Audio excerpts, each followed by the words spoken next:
Chosen ones, your guides aren't whispering anymore. And if you felt that volume increase, this is exactly why it's happening, not because something is wrong. Because something is finally right enough for the signal to land. What I want to get into isn't what the internet told you these numbers mean, not the surface level decoding that floats around comment sections and morning coffee videos. I'm talking about the mechanism underneath, the functional thing that's actually happening, because when you understand how it works, the numbers stop being signs you're supposed to interpret and start being confirmations. Confirmations that the receiver built into you before you took this body has never once gone dark, that your guides have been transmitting through every single digit you ever dismissed as coincidence. That's the unsettled question, not whether chosen ones are being guided. Not whether the guidance is real. Those are settled, at least for someone watching their life arrange itself around a frequency no one else seems to hear. The unsettled question, the one you've been avoiding longer than you want to admit, is why the volume keeps increasing. And what you're actually supposed to do with what's already coming through. I almost missed my own answer. The only reason I'm speaking these words, instead of still sitting in a rented room in Leith with 17 years of research in a cardboard box, is that something intercepted me at a moment when everything in my life was arranged to keep me deaf. And that interception didn't arrive as a gentle whisper. It arrived as a volume increase I could no longer dismiss. So let's talk about what's actually happening when a chosen one's guides appear to be screaming. Not the panic version the internet hands you, the structural version, the one that changes how you move through the last hour before midnight, and what you do with the window that opens 33 minutes before the clock resets. That window isn't metaphorical, and the reason your guides have turned up the volume isn't because you're failing, it's because the interference that used to drown them out has finally dropped low enough for you to hear what's been transmitting the entire time. Here's what most people never learn to identify. Underneath ordinary perception, there's a mechanism, and it governs more of your life than anything happening on the surface. Before you took this body, before you had language, before the world told you who you were supposed to be, a receiver was built into your internal architecture, not as a metaphor. A functional capacity to process instructional density at frequencies the ordinary human nervous system isn't built to hold. That receiver has been online since the moment you arrived. It has never gone dark, but for most of your life, the signal it was picking up was buried under so much noise that you could only feel it as pressure. Pressure in the chest, restlessness at 3 in the morning. A sense that something was being asked of you that you couldn't quite name. That pressure wasn't anxiety. It wasn't too much thinking. It was your receiver trying to push instructions through a system too cluttered to process them.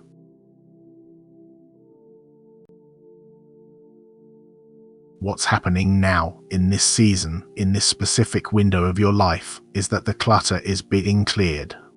Not by accident.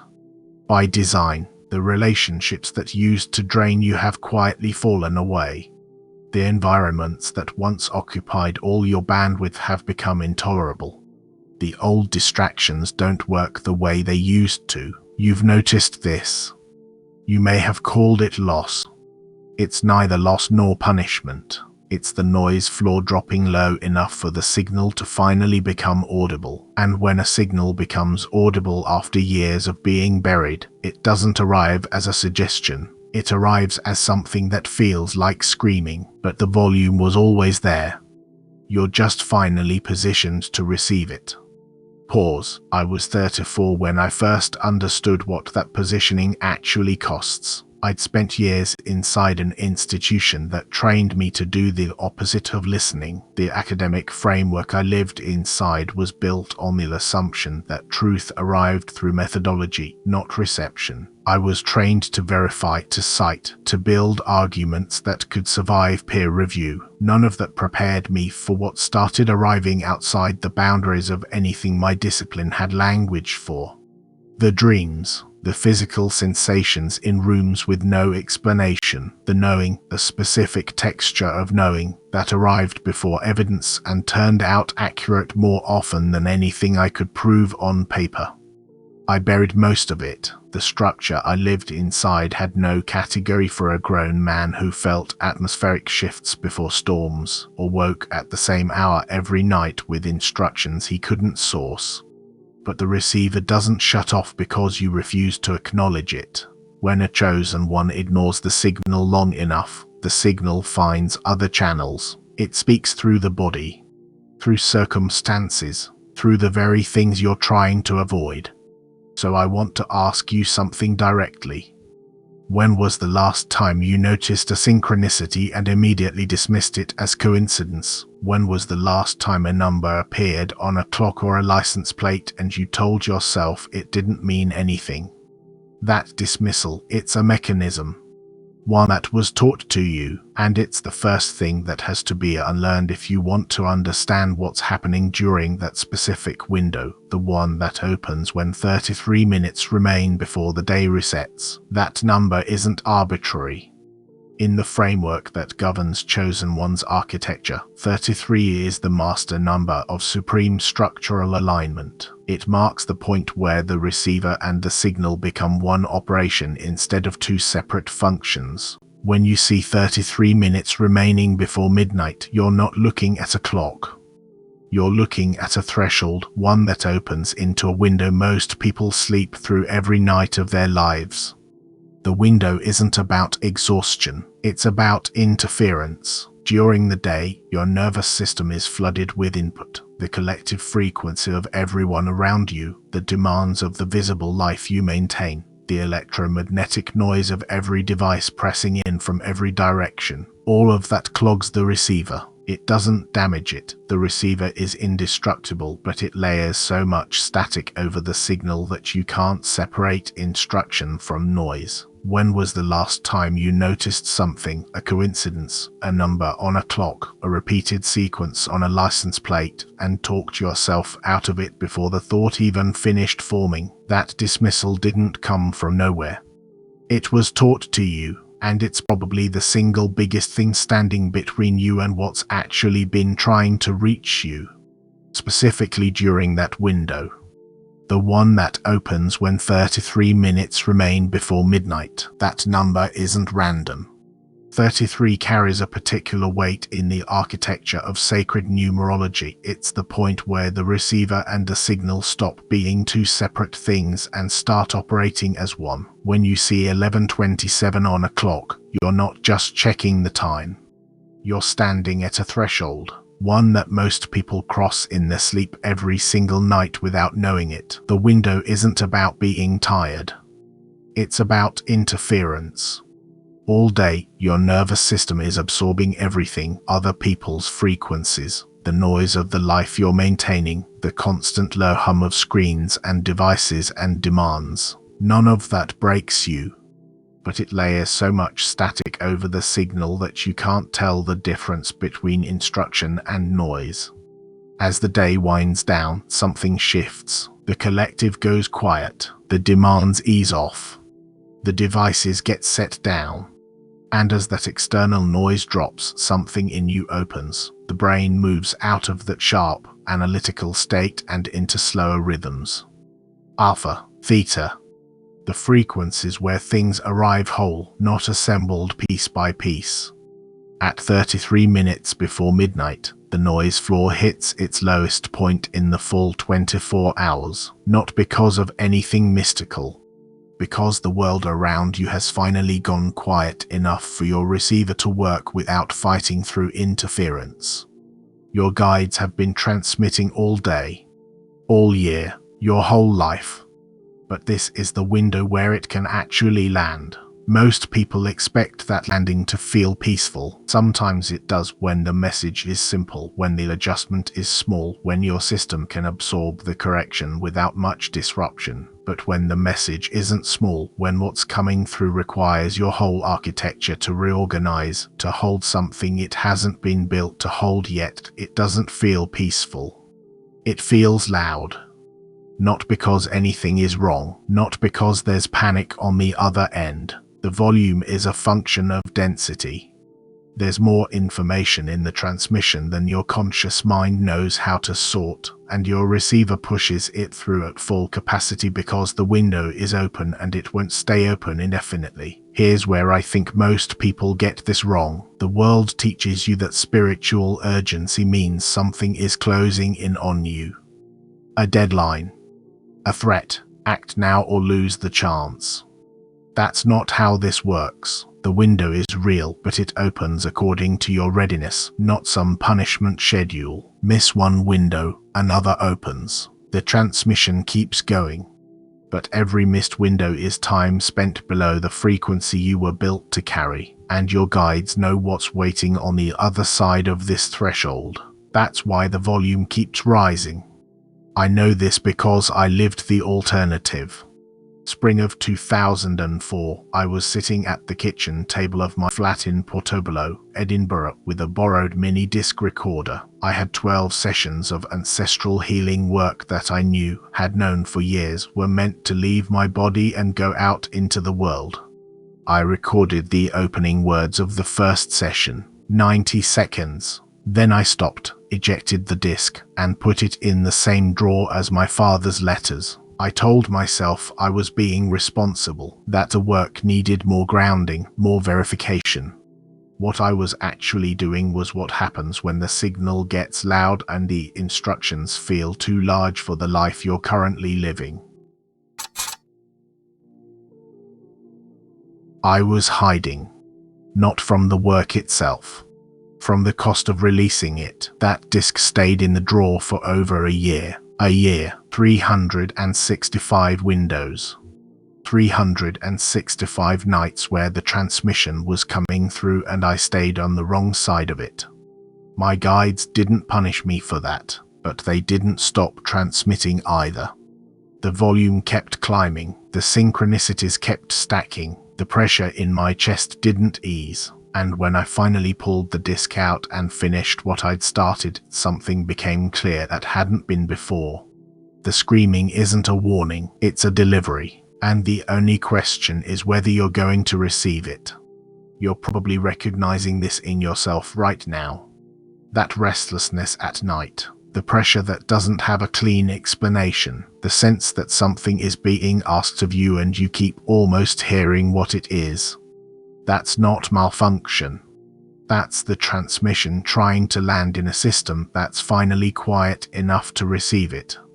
But reception isn't the same as action, and there's something I haven't said yet, something about the relationship between the one who carries an assignment and the ones who have been transmitting it. Most people who talk about this haven't been listening long enough to understand it, but you've already started to feel it. You felt it the last time a number sequence appeared and your body responded before your mind could catch up. You felt it the last time you woke at 3 in the morning with a knowing you couldn't place and couldn't shake. That's why the volume had to get this loud before you could hear what it was always carrying. The screaming isn't a warning. It's a delivery. And the only question that matters is whether you're going to receive it. By now, you're probably starting to recognize this in yourself. That pressure you carry, the restlessness at night, the sense that something is being asked of you. None of that is malfunction. That's the transmission trying to land in a system that's finally quiet enough to receive it. But receiving isn't the same as acting. And there's something I haven't said yet, not the content of the transmission itself. That part is specific to you, to your assignment. I wouldn't pretend I know your instructions. What I'm holding back is something different, something about the relationship between the one who's called and the one who guides, and most people never grasp it because they haven't been listening long enough, but I think you've already started to feel it. You felt it the last time a number sequence appeared and something in your body responded before your mind had a chance to brush it off. You felt it the last time you woke at 3 in the morning holding a knowing you couldn't name and couldn't put down. That's why the volume had to rise before you could hear what was actually being said. So the next part has to open the transmission itself, because you're ready now. You're positioned to receive what the screaming was always carrying. Let me tell you what the numbers are actually doing, not what you've read online. Not the surface level interpretations that get passed around in comment sections and quick morning videos.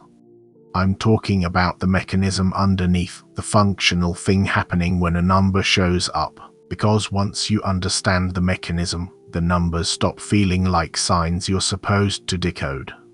They start feeling like confirmation that something landed, and the screaming quiets.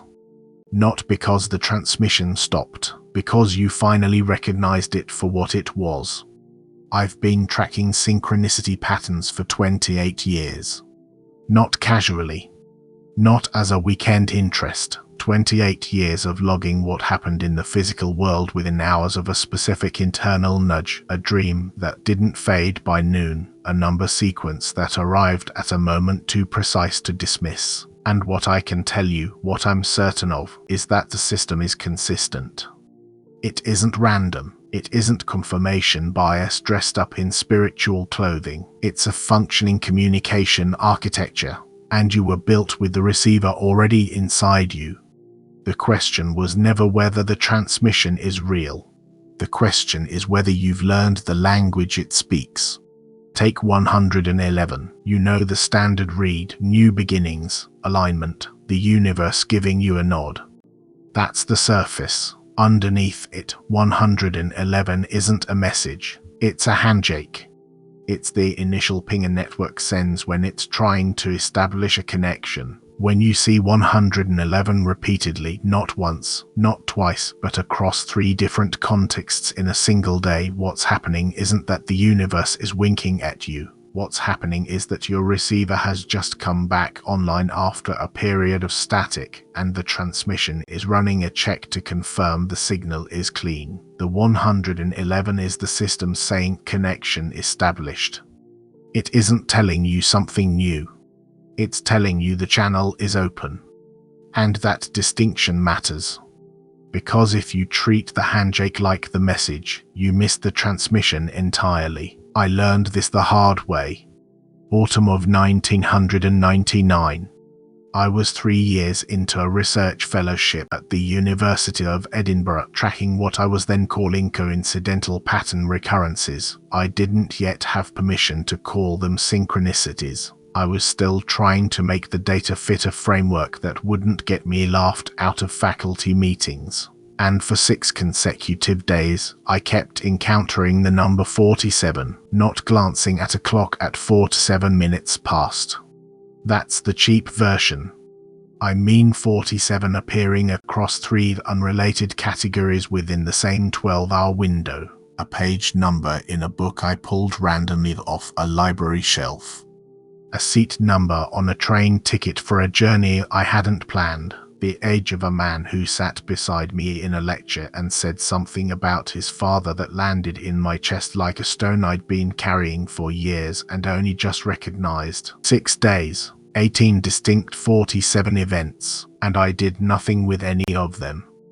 I logged them, categorized them, ran statistical analyses on the probability of random clustering, wrote a paper I never published because I knew the methodology wouldn't survive peer review. And the transmission kept coming. 47, 47, 47, the volume rising each day. I started seeing it in my sleep. Waking at 4:47 without an alarm, and still I didn't act. Pause. Do you want to know what 47 meant? Nothing. The number had no message. The number was the handshake. The message was underneath it, and I couldn't receive it because I was too busy trying to decode the knock at the door instead of opening it. That's the first thing. The synchronicities, the repeated numbers, the unexpected encounters, the dreams that feel more real than waking, those aren't the guidance. They're the doorbell. The tap on the shoulder. The thing that gets your attention so the actual transmission can land. If you spend your whole life decoding the doorbell, you never walk through the door. The second thing is this. The synchronicity system isn't running on a single channel. It's layered. At least 3 distinct frequencies moving at once, and most of what gets talked about in the angel number space is only reading the top layer. I call that the confirmation layer. That's where 111 and 222 and 333 live. Those aren't instructions, they're receipts.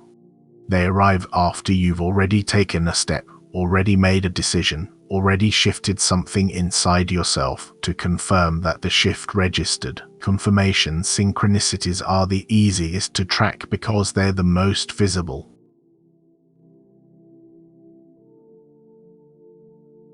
They're the ones people post about.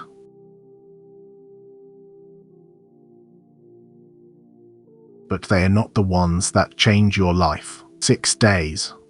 18 separate encounters with 47. And I did nothing with any of them. I logged them.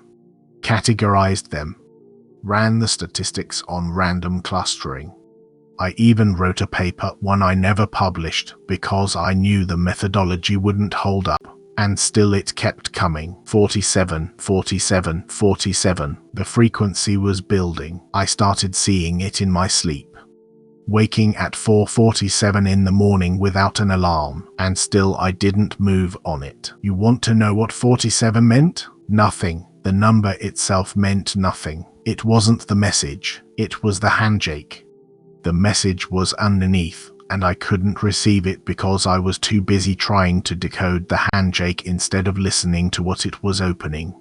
That's the first thing I want you to sit with. The synchronicities, the repeating numbers, the unexpected encounters, the dreams that feel more real than your waking life. Those aren't the guidance.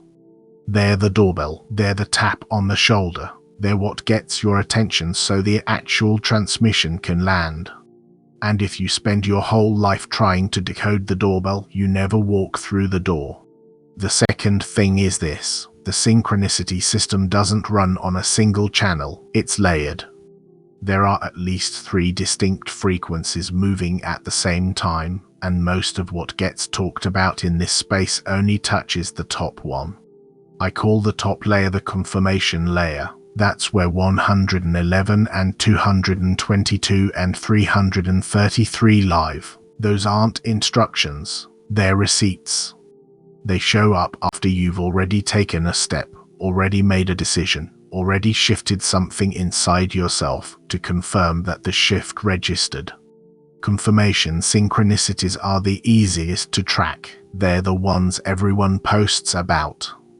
But they're not the ones that change your life. Beneath the confirmation layer is what I call the directional layer. These synchronicities arrive before a decision, not after. They're not receipts, they're navigation, and they're quiet enough that you can miss them for years if you're only looking for repeating numbers. A directional synchronicity might look like this. You've been sitting with something, not necessarily a physical move, but a shift. In your work, your relationships, the shape of your days. And then, within a single week, 3 separate people who don't know each other mention the same city, the same book, the same phrase, someone you've never heard of. That's not coincidence, that's a compass. And the directional layer is the one most chosen ones missed because it doesn't arrive with the drama of a triple-digit number. It comes quietly, through ordinary channels. It asks you to pay attention not to the spectacular, but to the specific. I spent the first 7 years of tracking 1996 to 2003, missing almost everything on the directional layer. I caught the confirmations. I could tell you every time 111 showed up on a clock, a receipt, a license plate at a red light. I had all of it logged, and I was still lost. Still moving in circles, still watching seasons pass without clarity, because the confirmations were telling me the signal was working. But the directional signals were telling me where to go. And I wasn't listening. I remember a colleague mentioning a conference I had no interest in attending. Nothing spectacular about it. Nothing in his voice or his words suggested it was anything more than a passing thought. But underneath that ordinary moment, in that specific detail he offered without knowing it, was the location of the next piece of my assignment. I ignored it, and I spent the next 18 months in a wilderness that didn't have to happen if I'd learned to read the directional layer sooner. Then there's the third layer, the one beneath the directional. I call it the structural layer, and I'm careful about how I talk about it because most people in this space have never been told it exists. The structural layer has nothing to do with numbers, nothing to do with encounters. It's about shifts in the atmosphere of your life that have no visible trigger. You wake one morning and the weight you've carried for years is simply gone. Nothing changed. No breakthrough, no prayer that felt different from the one the day before. But something moved in the architecture beneath your consciousness, and the external evidence won't arrive for weeks, months, sometimes. The structural layer is the foundation. It moves before anything visible moves. And chosen ones feel it more intensely than most because they were built to detect it. That's not a gift in the way people use that word. That's a design specification. You were made to feel the thing that hasn't happened yet. And when everyone around you only feels what's already visible, you learn to distrust the very mechanism you were given to navigate with. Pause. There's a particular kind of loneliness in trusting a signal no one around you can hear. I know it, and I think you know it too. But that loneliness isn't evidence the signal is wrong. It's evidence the signal is running on a frequency most people aren't built to receive. That's not your burden, that's your function. Now, the dreams. Because the dreams are where the transmission finally bypasses the thinking mind entirely. I've kept a dream journal since 1997. Not a casual one, a structured log, date, time, emotional tone, specific imagery, any physical sensation I woke with. And what I've learned across nearly 3 decades of logging is that chosen ones receive instructional content in dream state that is too precise to be random. The dreams that matter, the ones that aren't just the nervous system sorting through the day's noise, have a distinct texture. They don't fade when you wake. They press. They leave something in the body that stays through the morning and sometimes well into the afternoon. And the imagery in them isn't symbolic in the way dream dictionaries would have you believe. It's specific to you, specific to your assignment. Then there is a third layer. Beneath the directional, I call it the structural layer, and I'm careful about how I talk about it because most people who walk this path have never been told it exists. The structural layer isn't about numbers. It isn't about encounters. It's about shifts in the atmosphere of your life that have no external cause. You wake one morning and the weight you've been carrying for years is simply gone. Nothing changed. No breakthrough. No prayer that felt different from the one the day before, but something moved in the foundation beneath your awareness, and the evidence of it won't arrive for weeks, maybe months. The structural layer moves before anything visible moves. Pause. And if you carry this specific design, you feel it more intensely than most. Not because you're special in the way people mean when they use that word, because you were built for it. You were calibrated to feel the thing that hasn't happened yet, and when you're surrounded by people who only register what's already visible, already confirmed, already solid, you learn to distrust the very instrument you were given to navigate with. There's a particular kind of loneliness in that, trusting a signal no one around you can hear. I know it. You know it. And that loneliness isn't evidence that the signal is wrong. It's evidence that the signal runs on a frequency most people aren't wired to receive. That's not your problem. That's your function. Now let me talk about the dreams. Because the dreams are where the transmission finally bypasses the thinking mind entirely. I've kept a dream journal since 1997. Not a casual one, a structured log. Date, time, emotional tone, specific imagery, any physical sensation I woke with. And what I've learned across 27 years of logging is this: the dreams that matter have a texture that's unmistakable. They don't fade when you open your eyes. They press. They leave a residue in the body that stays through the morning, sometimes into the afternoon. And the imagery in them isn't symbolic the way dream dictionaries suggest. It's specific. Specific to you. Specific to what you're here to do. In the spring of 2001, I dreamed 3 nights in a row of a bridge under construction. Same bridge each time. The same incomplete span reaching out over water I couldn't see the other side of. The first night I stood at one end and watched workers laying cables. The second night I walked halfway across and felt the structure sway beneath me, not dangerously, but enough that I noticed. The third night I reached the end. There was no land there. Just air. Just the bridge stopping in the middle of nothing. And a voice that wasn't a voice said, "You are building the crossing as you cross it." That's not poetry. That was an instruction. Pause. I woke from that third dream at 3:33 in the morning. There's your number, and I knew exactly what I was supposed to do. Stop waiting for the methodology to be approved. Start building the transmission in the act of transmitting. The bridge wasn't a symbol. The bridge was a description of the process I was about to enter. And it came not in a waking moment of clarity, but in a dream state where my defenses were down and the receiver could operate without interference. That's what the dreams are for. Not decoding symbols. Not chasing interpretations. They're direct transmissions routed through a channel the thinking mind can't block. And if you carry this architecture, if this is genuinely your design, you've had dreams like this. Dreams that didn't feel like dreams. Dreams that left instructions in your body you're still carrying. The question isn't whether you've received them. The question is whether you've acted on what they contained. I want to talk now about what the guides actually are. Not the popular version. Not the aesthetic, softened, pastel-filtered version circulating in certain corners of the internet. The functional reality.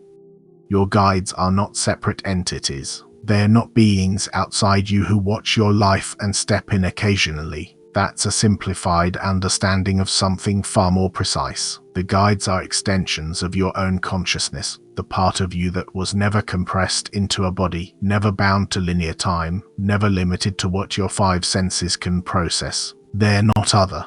They are you, the part of you that remembers the agreement you made before you entered this timeline. And they don't panic. What you experience as screaming, what the title of this transmission points to, is simply the amplification that happens when the distance between that guide consciousness and your waking mind narrows faster than your nervous system can absorb smoothly. The volume isn't coming from them. The volume is a function of proximity. The closer the alignment, the louder the signal feels. So if you've been noticing an escalation lately, more numbers, more dreams, more of those physical sensations you can't explain, it's not urgency.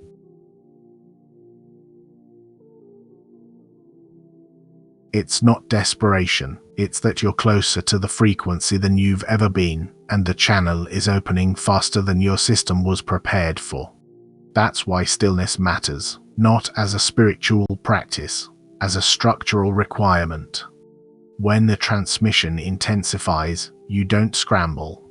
You don't chase. You sit still, lower the shoulders, breathe into the lower abdomen where the receiver actually lives, and let the signal land. The stillness isn't passivity.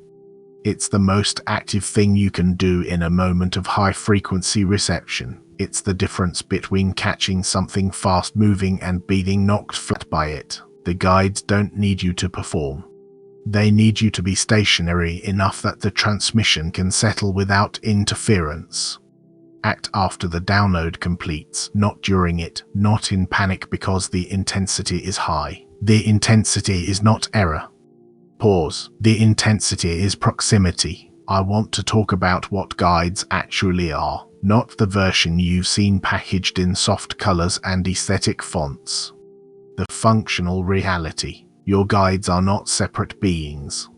They're not watching from somewhere outside your life, stepping in when things get bad enough. That's a simplified version of something much more complex. Your guides are extensions of your own consciousness, the part of you that was never compressed into a body, never locked into linear time, never filtered through the narrow band your nervous system runs on. They're not other. They're you. The part of you that wasn't forgotten when you came into this life. The part that still holds what you agreed to before you arrived.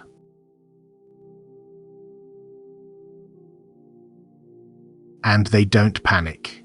Pause. What you feel as screaming, what the title of this might have suggested, is something else entirely. It's what happens when the distance between that deeper consciousness and your waking mind closes faster than your system knows how to process. The volume isn't coming from them. It's a function of proximity.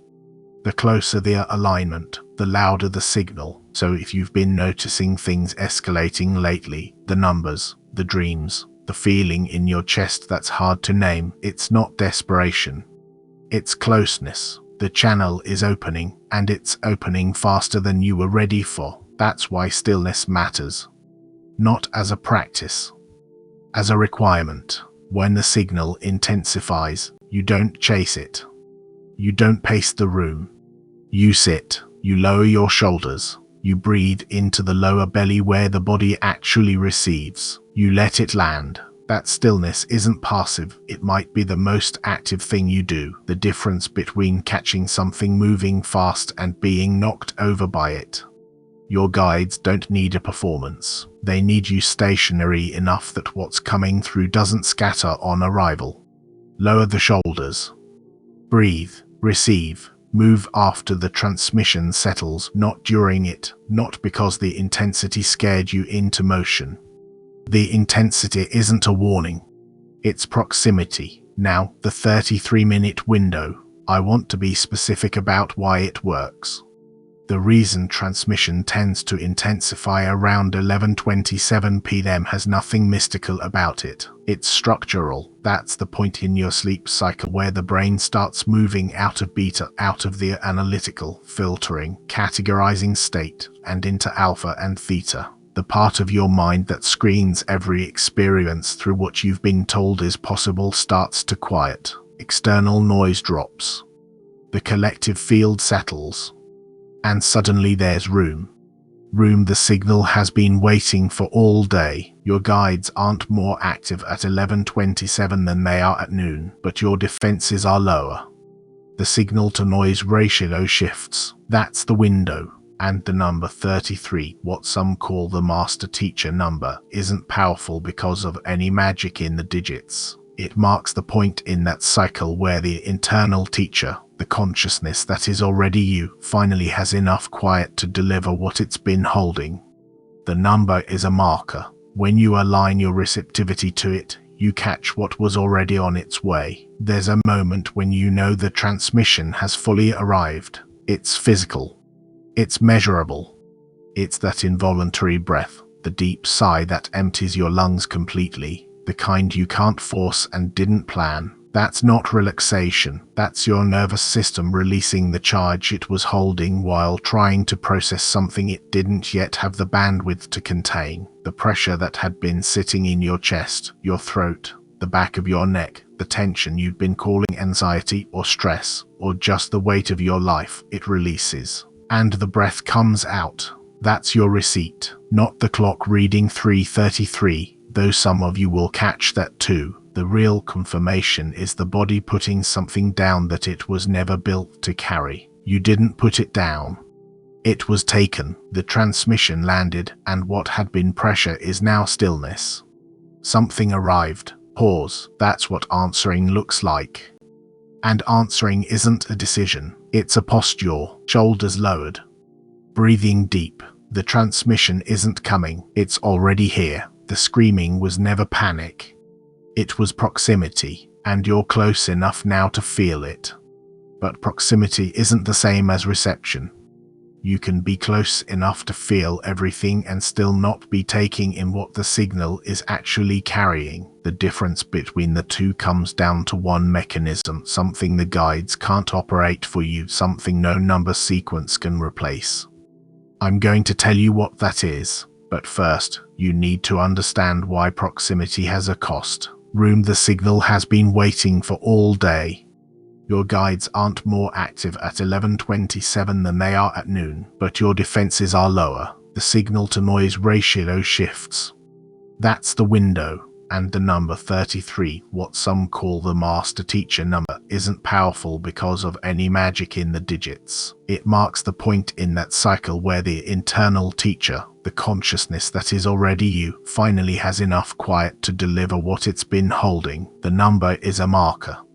When you align your receptivity to it, you catch what was already on its way. There's a moment when you know the transmission has fully arrived. It's physical, it's measurable, it's that involuntary breath, the deep sigh that empties your lungs completely, the kind you can't force and didn't plan. That's not relaxation, that's your nervous system releasing the charge it was holding while trying to process something it didn't yet have the bandwidth to contain. The pressure that had been sitting in your chest, your throat, the back of your neck, the tension you've been calling anxiety or stress, or just the weight of your life, it releases. And the breath comes out. That's your receipt, not the clock reading 3:33, though some of you will catch that too. The real confirmation is the body putting something down that it was never built to carry. You didn't put it down, it was taken. The transmission landed, and what had been pressure is now stillness. Something arrived. Pause. That's what answering looks like. And answering isn't a decision. It's a posture, shoulders lowered, breathing deep. The transmission isn't coming, it's already here. The screaming was never panic, it was proximity. And you're close enough now to feel it. But proximity isn't the same as reception. You can be close enough to feel everything and still not be taking in what the signal is actually carrying. The difference between the two comes down to one mechanism, something the guides can't operate for you, something no number sequence can replace. I'm going to tell you what that is. But first, you need to understand why proximity has a cost.